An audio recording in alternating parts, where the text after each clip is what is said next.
মা বোনদের ভিতরে যারা মুরব্বী আছেন, আজকে একটা সুযোগ কথা বলে দিয়ে যাই।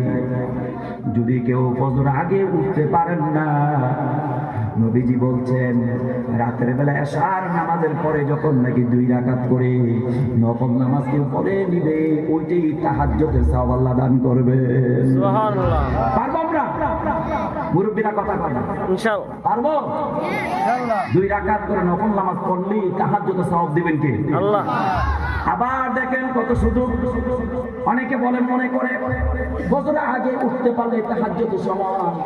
না না, ফুকায়ে কেরামগণ বলছেন এই সুযোগগুলি যারা নেয় তারা তাহাজ্জুদের সওয়াব পেয়ে যাবে। আজকে রাতের বেলা মাটির শুনতে শুনতে যারা আমরা আছি, ঘুমানোর আগে ধরেন 11টা 12টা বাজতে পারে কি পারে না? সবাই আওয়াজ দেয় না? আরে আলোচনা ছেড়ে দেব? না, দরকার আছে? আছে। তুমি জুড়ে পড়বেন, ইনশাআল্লাহ কথা বের হবে।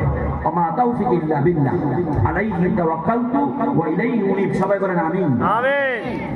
নবীজি বলছেন যখন রাতের বেলা কিছু রাত্র সজাগ থাকে মানুষ, ওই সজাগ থাকা বেলায় তখন যদি কেউ 10টা বাজলো, 11টা বাজলো, 12টা বাজলো, 1টা বাজলো, এর ভিতরে 2 রাকাত করে কেউ নফল নামাজ পড়ে নে, তাহলে তাহাজ্জুদ নামাজ কোনো নির্দিষ্ট নাই। কোন নামাজ নির্দিষ্ট নাই? তাহাজ্জুদ নামাজ। আবার বলতে হবে কোন নামাজ নির্দিষ্ট? তাহাজ্জুদ নামাজ। 12 রাকাত পড়তে হবে, নির্দিষ্ট আছে হুজুর? না। 2 রাকাত করে যদি কেউ ওই রাতে ঘুমের আগে মধ্যের রাত্রের মধ্যে পড়ে কেউ, ও মনপুরের বাবা ও মায়েরা, আমার ভাই ও বোনেরা, তাহলে দেখেন কত সুবর্ণ সুযোগ ইসলাম দিয়েছে।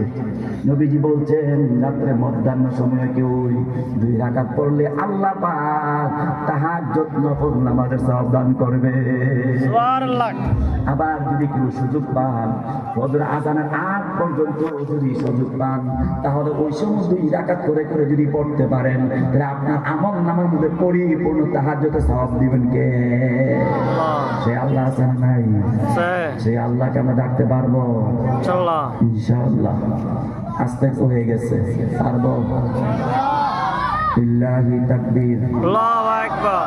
মাশাআল্লাহ, বুঝছেন? লিল্লাহি তাকবীর। আল্লাহু আকবার। লিল্লাহি তাকবীর। আল্লাহু আকবার। আলহামদুলিল্লাহ।